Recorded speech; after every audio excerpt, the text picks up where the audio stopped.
Sa sapa lang to guys nakukuha. Sapa.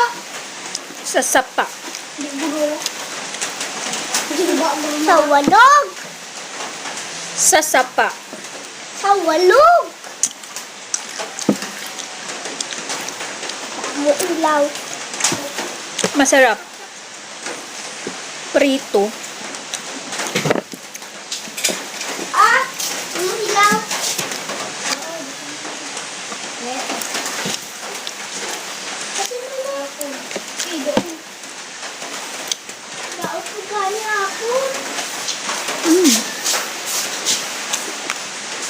Sino ba ang kumakain ng papaitan?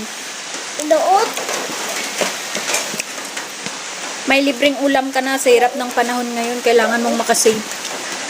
Punta ka lang ng river at mamingwit. May ulam ka na.